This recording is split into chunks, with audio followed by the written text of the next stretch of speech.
So we've got a great panel and an interesting topic. And we actually talked about the crew up here. You know, how many people are going to want to come to a session about learning how to talk on the phone or how to use the phone? And you know what? I am pleasantly surprised. I thought the phone, guys, I thought the phone was kind of a dead, I mean, we use it all the time, but answering it, I thought that really wasn't a thing anymore. And I think you're going to hear from our practitioners a little bit about how it's been used and how it's going to be used. And you know, again, I'm not necessarily going into a place of fear necessarily, but hey, coronavirus is a thing. And people are starting to get a little concerned out there about that issue. And it could actually make this little device that I'm holding up for everybody in listener land, I'm holding up my iPhone. It could make it an even more powerful tool this year. So with that, again, welcome everybody. Welcome to our direct action training session. Our topic is crucial campaign skills, smarter ways to reach voters on the phone. We have three very esteemed panelists. I'm going to introduce them one at a time. These are wonderful people. They're going to give you a little bit about their background, and then we're going to go into a little bit of Q&A with them. Does that sound good?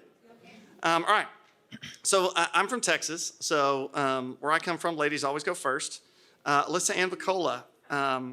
She is from the Trump-Pence campaign and the Republican National Committee. She's a fantastic political operative. Would you introduce yourself? Sure thing. Hi, everyone. I am President Trump's political director for the Northeast United States. I have been in this position for the past 3 years. Prior to this, I served as executive director of 3 different Republican parties within their states, including Connecticut, which is my home state, and New Hampshire. I also worked on the successful campaigns for Governor Charlie Baker and Governor Chris Sununu. And I'm very excited to be here with all of you guys to talk about voter contact, which is my favorite subject. Yes, we have a voter contact nerd in the room. It's going to be exciting. I also want to introduce my friend from the great state of Minnesota, Tom Boschwitz. Would you tell everybody a little bit about yourself, Tom? Thanks, Chris, and thanks everyone for coming today. And I'm Tom Boschwitz, and I work with Advantage, and we provide technologies for the Republicans across the country, grassroots technologies for going door to door, technologies like the one we're going to talk about today called TrumpTalk for doing volunteer phone banking, and also peer-to-peer texting, which is the new thing in 2020. Yeah, it's going to be exciting. And Congressman Huelskamp is going to talk a little about that at Catholic Vote. Congressman, why don't you tell us a little bit about yourself? Yeah, pleasure to be with you here today and those that are listening. And I served as a member of Congress for 6 years, and previous to that, 14 years in the state legislature. And every one of the elections that led those 20 years involved a lot of voter contact by a lot of folks. And I'm excited by the topic here and using new technology and basically a way to improve relations and contact the people we want to outreach to. So I'm excited by the folks on this panel and look forward to the discussion. So here's what everybody I think already knows. I don't know if you guys ever watch the news or something? You ever watch the news or read the news or watch Fox News or something? So apparently there's going to be a ton of money spent in this election. Like, it's crazy. This Bloomberg guy is going to spend $1 billion, right? So what that means, there was, and I'm going to date myself a little bit, but a few years ago, there was a pretty prominent race in the wonderful state of South Dakota, and it was a challenger race. John Thune, who was the congressman at the time, challenged Tom Daschle, who was the United States Senator, and he was the majority leader of the Democrats in the U.S. Senate. So it was a titanic struggle. And at that time, and again, it's been a while, there was a company called Blockbuster Video. Do you remember that company? So that's from Dallas, Texas, I guess. We're close to my hometown, Fort Worth, and so near and dear to my heart. And they had these Blockbuster Videos, and I don't know if you guys remember this, but you would go into them and you would rent like DVDs or CDs. Do you remember that stuff? God, seems like VHSs? What is that? Now you're dating yourself. And what happened in that race was, again, South Dakota is a pretty modest-sized state. It's pretty cheap to buy television, radio, all these things. We didn't have digital advertising at the time, but basically it was pretty affordable for all the both campaigns and the political parties to go in and buy up all the airtime. So it was wall to wall political ads.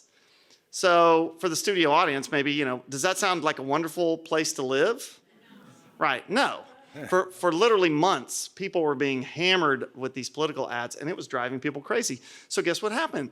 The Blockbuster videos were sold out, right? All the shelves were bare. Going back to, Breakfast at Tiffany's, The Goonies, any obscure films you can think of, they were all gone, right? All rented.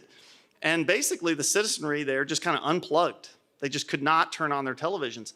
Now, again, we have kind of more channels this year to deal with, right? More places for political campaigns to spend money, Facebook and, banner ads online and all kinds of stuff. But the amount of money has also increased.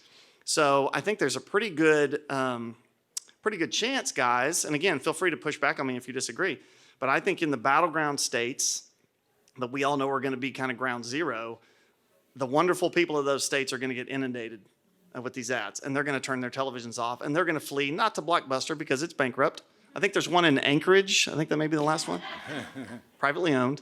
But they're going to flee. They're going to flee to places like Hulu and Amazon where they cannot get bombarded with ads.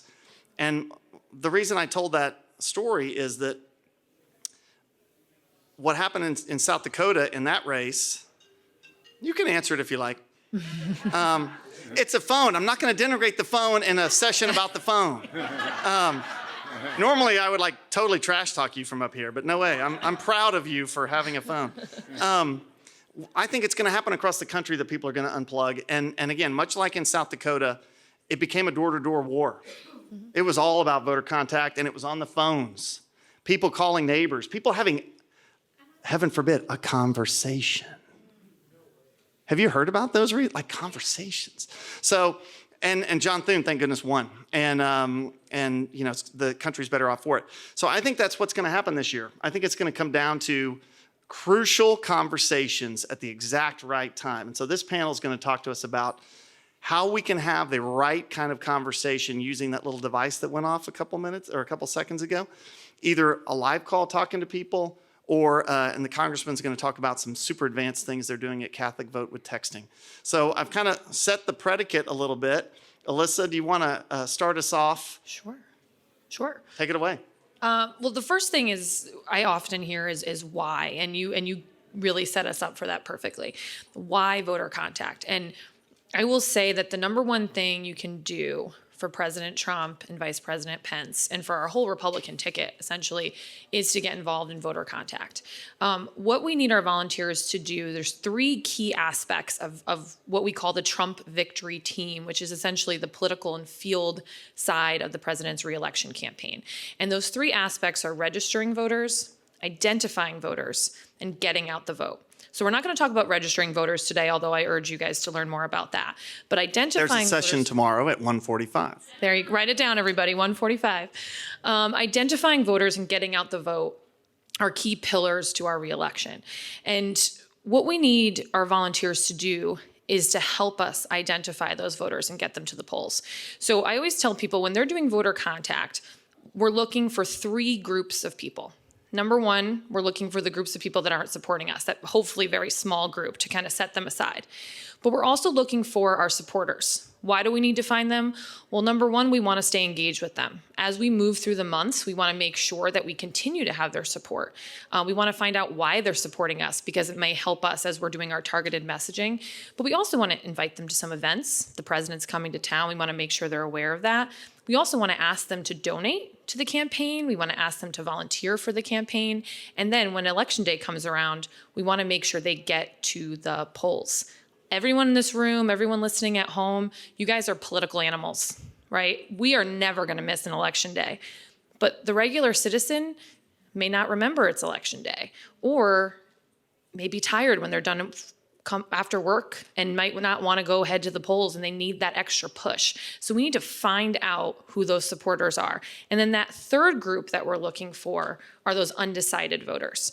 And that's the most important group. So as you're calling through and using TrumpTalk and using the texting system, you're finding people who are undecided, and you're finding out why. What issue is most important to them? And we're collecting that data so that our campaign can go back and message to them and talk to them and have more meaningful conversations, whether it's via digital ads, in their mailboxes, or at their doorstep. So that's essentially why we're doing voter contact. But the next part, what we're really focused here today, is phone banking. You guys, if you've been involved in campaigns, you probably hear a lot about door knocking these days, and it's critical. Door knocking is the number one way that you, as a voter, can persuade another voter to go out and vote for your candidate. So why phone banking? Well, there's a few reasons. First of all, if you're a volunteer that's not near an office, or maybe doesn't even live in a presidential target state. I'm from Connecticut, so I don't live in a presidential target state. I would have to drive to New Hampshire or to Pennsylvania to get involved. But with a phone bank, and Tom's going to talk a little bit about this later, with a phone bank, you can make calls, send text messages from home. Number two, it's so much faster. So for the time it takes to knock on one door, we can probably call a dozen or more voters. So it's so much faster. And then lastly, some voters are hard to reach. They may live in apartment complexes with doormen and security at the door. They may live in a condominium complex that's very hard to navigate, and they don't allow solicitors to come to the door. They also may be in a rural area. Those are our people. And we have been putting a lot of effort into contacting voters in the rural area, but sometimes it's nearly impossible. There's miles in between houses. So we need to find more creative ways to contact these voters and have these conversations. And a lot of times that's over the phone. Yeah, great. So, Tom, why don't you kind of pick up from that and talk a little bit about how again, this session is about practical tools. So Tom's, I think, going to literally kind of show you how to engage with the technology that's available from the Trump campaign right now. That sounds good. Thanks, Chris.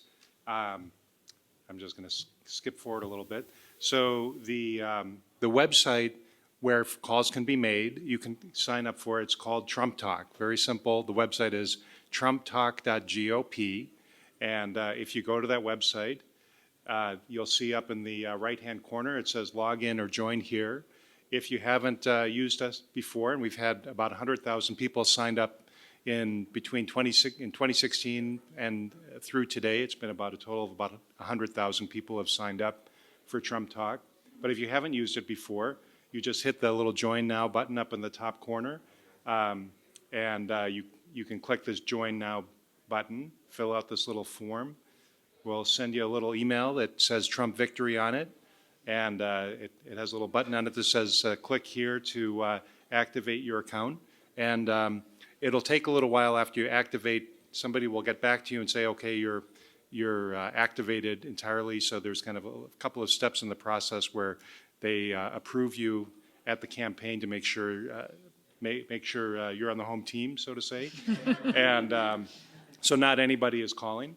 So that's pretty much the process.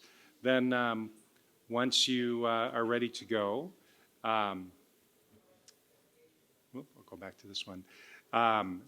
When you log in, and you'll be a few buttons, and it just follow along as you go on what to do. But you can call right through your computer, or you can call through your phone, or you can have it call you on your home phone, and you can talk and hold your phone and follow along on the computer. It's super easy to use, and it lets you make calls basically from 9 o'clock in the morning until 9 o'clock at night. Some of the states only let you call till 8 o'clock at night, so depends on what state you're calling into.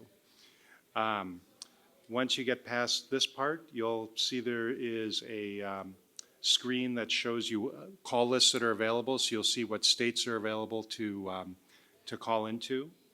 And you just pick your call list, and then off you go. Then you come to this screen, and the top of the screen is going to show you how many calls you've made in total, how many calls you've made today. You can pledge a number of calls to make, and so forth. You get badges, so as you make progress, it gives you little rewards as you go. Is it dinner with you, Tom? Might be. It might be, only on Sundays. So, and by the way, as Tom's talking about this, I want to make sure you guys dial in that what they're training you on, you can do actually right now. It's not just October. Right. If you remember back, New Hampshire, right? New Hampshire primary just happened. All the stuff going on the Democratic side. There was still an election on our side, right? Yeah. And what were we able to say? Donald Trump received basically as many votes as Ronald Reagan, right? The win percentage was Ronald Reagan-esque.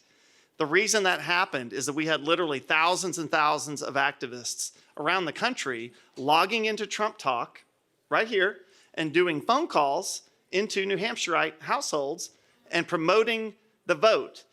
Now, again, did it work? Heck yeah, it did. They had nothing to vote for. He wins. But he won it in dramatic fashion. And when you combine TrumpTalk's power with a rally, it embarrasses the left. Right? That's what we want. So I just wanted you to focus in that this isn't just October. This is a weapon that we can use all year round. This is Super Tuesday, Chris, right? It is Super Tuesday. The campaign has been sending out lots of emails. Maybe you got one that says, volunteer to call today on TrumpTalk. You can go to the website tonight and sign up and make calls for Super Tuesday next week. Absolutely. Yeah. So please continue.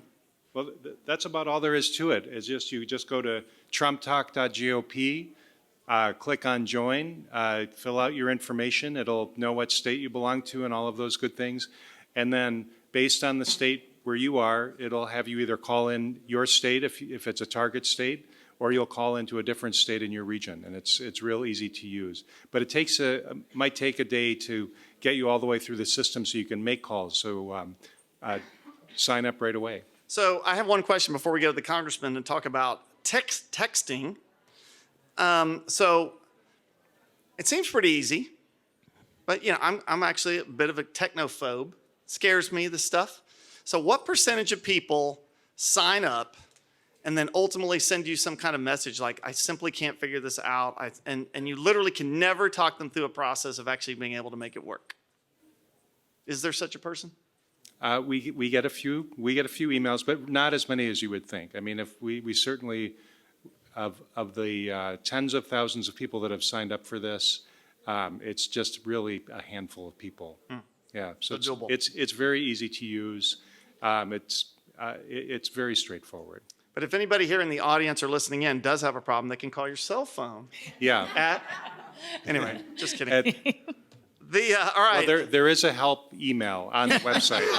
It doesn't have my cell phone on it, but you might get an answer from me or a member of my team. But we'll take care of you right away. Don't be surprised if Tom is not the one reaching out to you. He's actually incredibly accessible, and he's actually coached a lot of people onto the platform. So it's been a really powerful tool. Yeah, for sure. So moving to the next topic. So the cutting edge thing this year in politics is texting. Right? Have you guys ever gotten a text from Donald J. Trump for president? Oh, yeah. Right. $5 here, $5 there. Just keep swiping it, baby. Yep. Just keep doing it.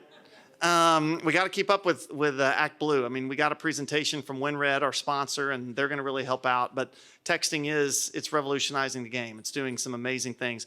The congressman, I think, when you served, texting really wasn't a thing. And then now you're out of office doing other amazing things and working for groups like Catholic Vote and really doing some cutting edge work. So why don't you tell us about what's going on there? Yeah, we're going to talk about a little bit about technology and marrying a couple technologies, which are really exciting, putting together peer-to-peer texting with geofencing. And if anybody doesn't know what geofencing is, there's two words for it, Big Brother. And because we'll take a look at that a little bit. But first, before I jump into that, Catholic Vote's been around about 12 years. I've been with them for less than a year. But we've been featured recently in the New York Times. They hate what we're doing. The Wall Street Journal is confused about what we're doing. Well done. I will say the National Catholic Reporter doesn't like what we're doing because they're a leftist Catholic publication. But we have been featured because they're worried about what we're doing. But before I jump in that, let me roll back a little bit. If you want to pull up the screen, when I was in Congress and still using this, telephone town halls were an amazing way to reach people. And they're not as effective. But I will tell you, members of Congress are still doing that. They're dialing the voters they want to dial. They're talking to them directly. They're bypassing the media.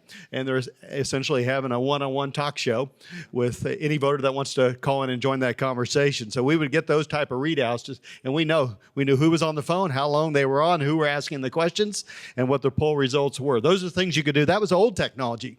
And when that came back about 10 years ago, they thought the phones were dead then and recognized, hey, here's a way we can bypass all of them. And so we're going to the next step as well. So we're going to keep moving here.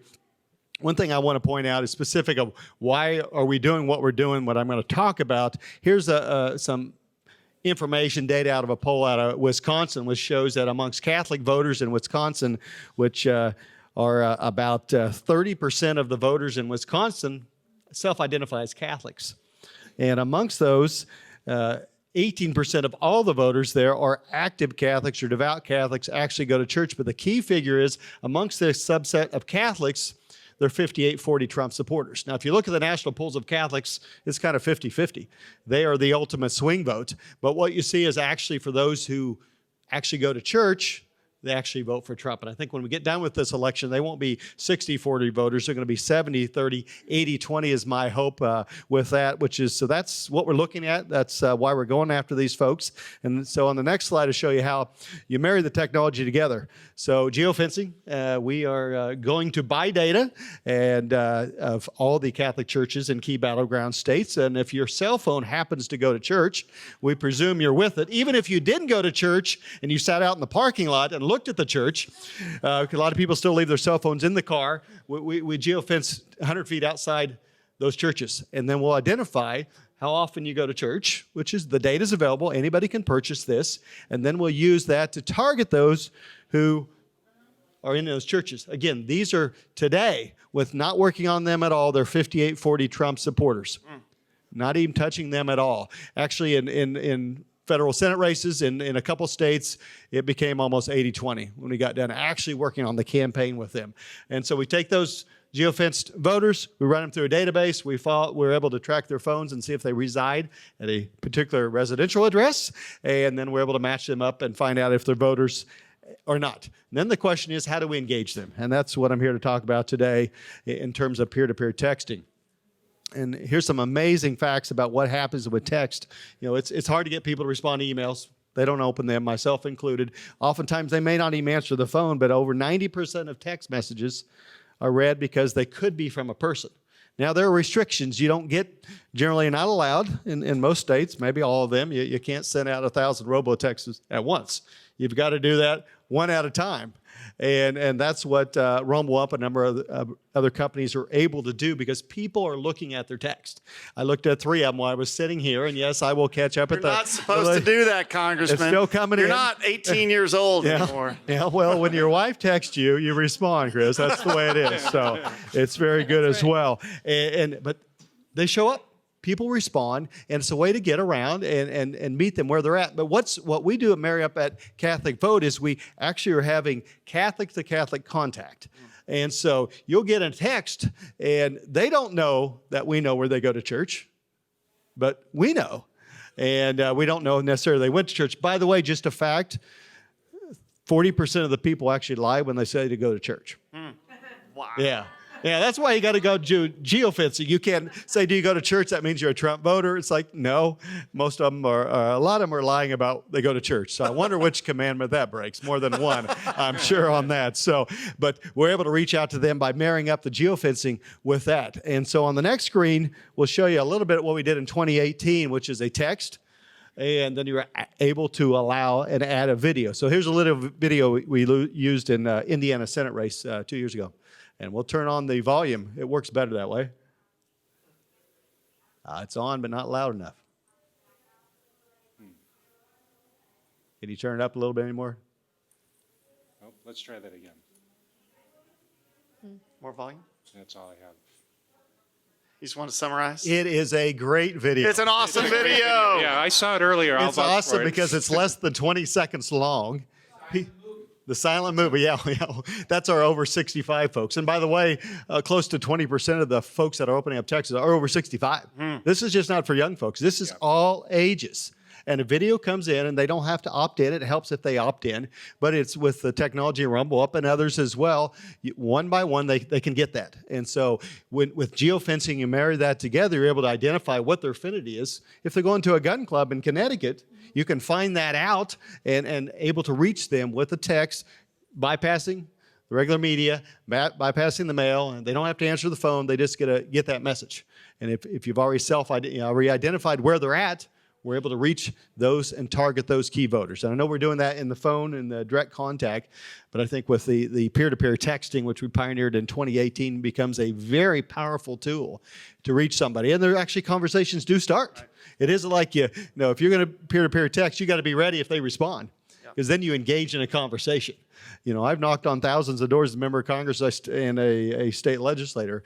I started doing that April 1st of of 1996, I still remember my first door knocking on Avenue A in Dodge City, Kansas. And but this takes it to the next level. You can engage and actually have a conversation with them and do that with some tremendous technology. And it's key, I think, for us to winning multiple levels of ballots and multiple races across the nation in 2020. No question. So does this like demystify texting for you?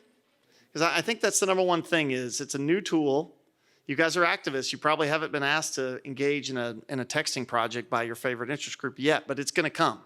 So our goal here, hopefully, is for it not to be scary and it not to be strange. It's actually something that's super common, and you'll be asked by different interest groups. It's like you can phone bank, we can text, we can knock on doors. This is just another tool in our toolbox. We shouldn't be skeptical of it. It's the way people live their lives. It's the way we communicate. It's the way we internalize information. So, and Chris, let me Yes, add, sir. whether it's on the phone or in the text, you'll have a script. And it helps to personalize it. I get that as well. But as you get started, it's like, okay, here's the script that's working. Here's the video. And I was just actually in Dallas at a college. 3 students there. I think I talked them into working on this from the dorm room next year. And it's a great opportunity. Hopefully Texas stays a red state, and they're able to help in these key battleground states as we go forward. yeah, so that's a great point. I'm from Texas. It will be a red state. It is a red state. Yeah. Come on. My goodness. So, and look, it brings up another great point. And I want to take it to Elissa as well for maybe a couple war stories. But, in the political world, we deal with a concept that we call stranded labor, stranded activists. I mean, sometimes you live in the great state of Idaho and there aren't any battleground districts up there. God bless the folks, Idahoans. But with texting and with phone calls, you guys can engage in Florida. You can engage in Georgia. You can engage in North Carolina, Wisconsin, Minnesota, New Hampshire, Maine. You can do a lot of good using these tools. So, but look, the congressman mentioned something that I want to punt to Elissa to expand on a little bit, because she's been in this business for a little while. And, for years, frankly, we were kind of hyper-scripting people. We were trying to force y'all as activists into a really tight box of what you can say and how you can say it. And I think the politics is evolving back to the point where we can be real human beings again. Mm-hmm. And we can have a really great conversation and not just be a radio ad, right? If you guys have done any of these scripts, hi, I'm Lois, and I'm from the Donald J. Trump campaign. I mean, literally, you might as well be a radio ad. And the voters looking at you like they just got hit by a car. I mean, they're like, when you're talking, they're looking at you, and you're doing the best to stay to your script, and they're thinking in their minds what all of us would be thinking if the roles were reversed, and that is, oh my God, why did I open up this door? Or why did I pick up this phone call? Right? That's what the traditional scripts have done, is put people on the defense, and barriers go up, honesty goes down, willingness to have a real vulnerable interaction with another human being is eliminated, because we turned our activist power, you all, into robots.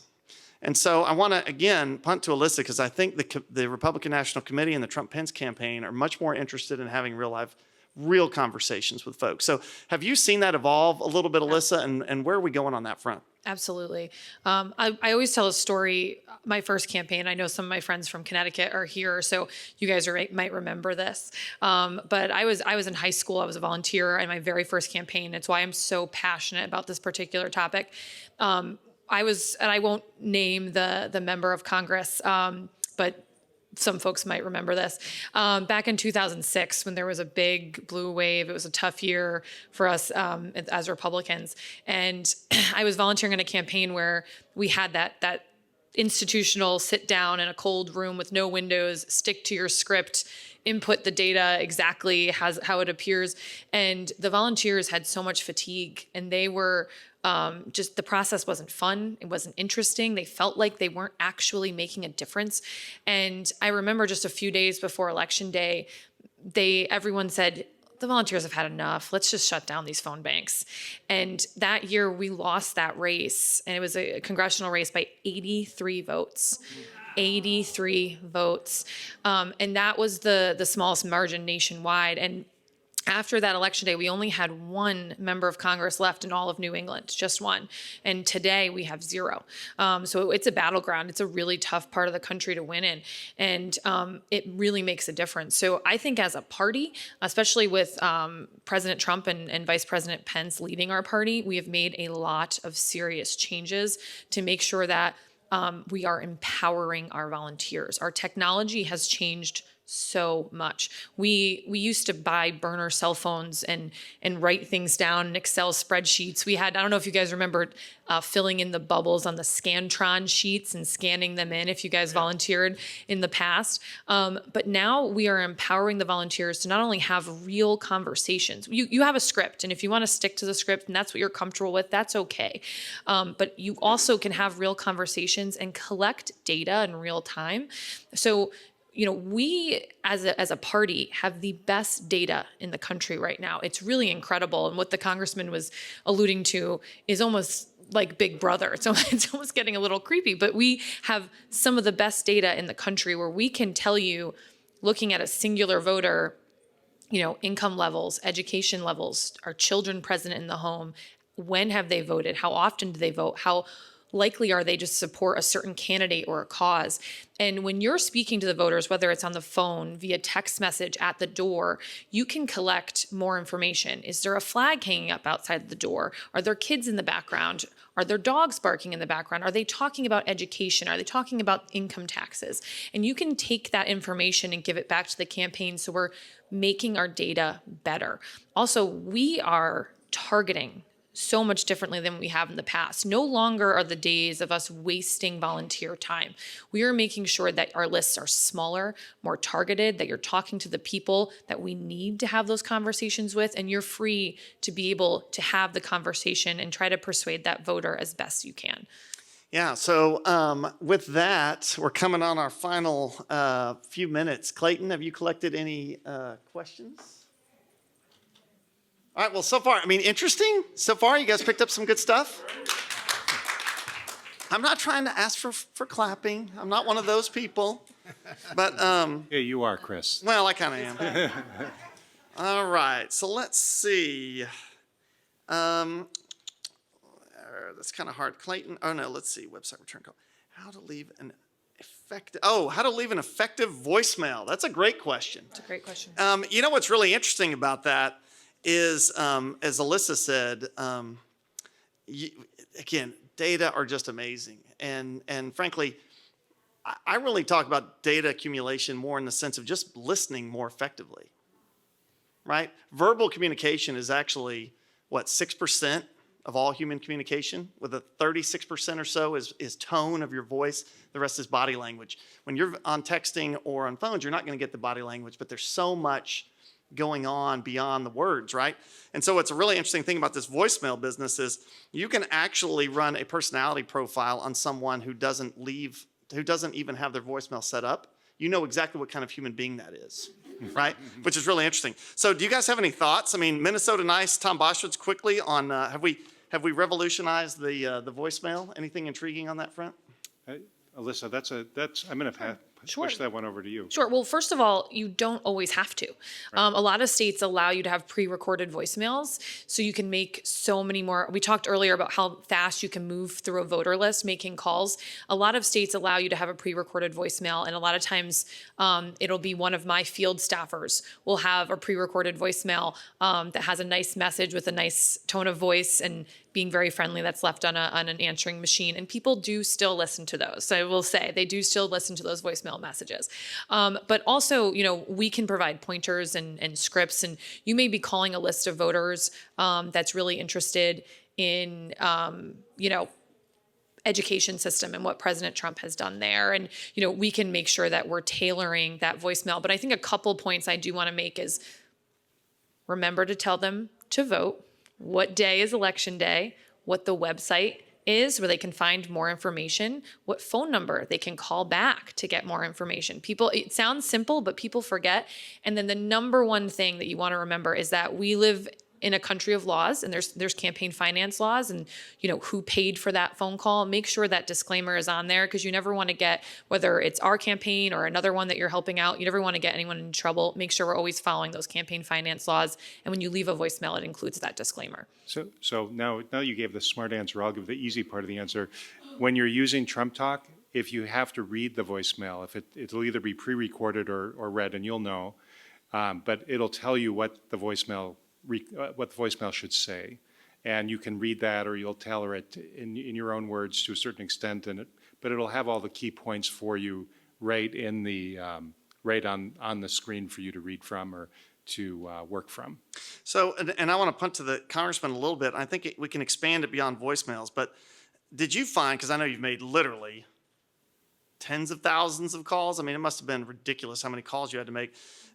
In leaving messages or even engaging, did you learn lessons throughout the process where maybe you started off being a little bit, again, more radio ad sounding, professional, and then maybe move towards just saying, hey, it's Tim, call me back?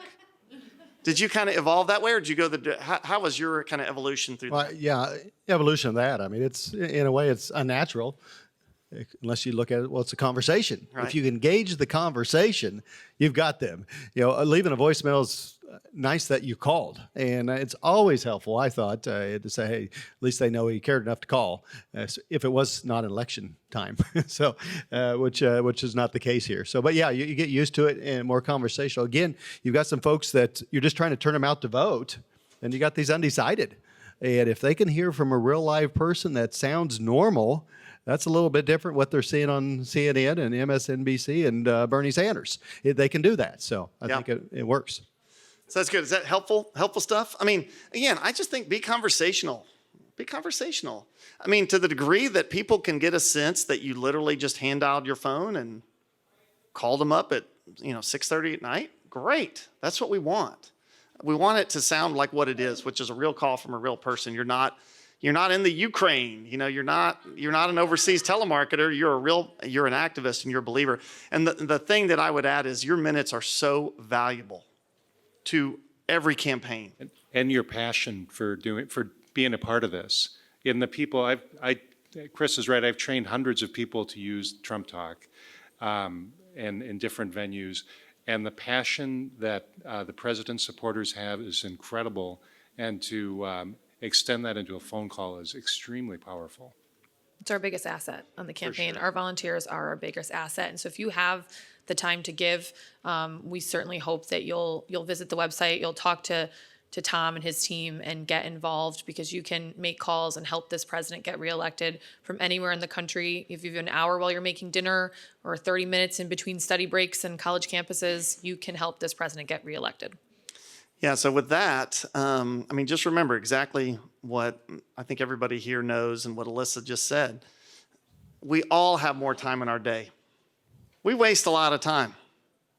We just do. Yeah, right on this phone. Yeah, right on that phone. We really do. I see that in my kids, and other folks will do this as well. But if you would like to get involved in Catholic Votes efforts, and again, it's generally Catholic to Catholic, and there's an affinity developed here. You can email us at tvalentine@catholicvote.org, and a great opportunity to participate in identifying a core segment of the Trump support and getting them turned out. And so, Tom, can you go through the TrumpTalk website again and just reiterate that for everybody? Sure. Well, first, most importantly, it's www.trumptalk.gop, and you just go right to the homepage. There's a little join button in the top right corner, and just click on that and follow the prompts. Super easy. So with that, first of all, thank you all for being here at CPAC. Thank you for everything that you're doing. We are honored that you are here as our guests. We appreciate you so much. It's been a pleasure to be here with this fantastic panel. So why don't we give these guys a little round of applause? All right, off to the next one. Thank you all so much.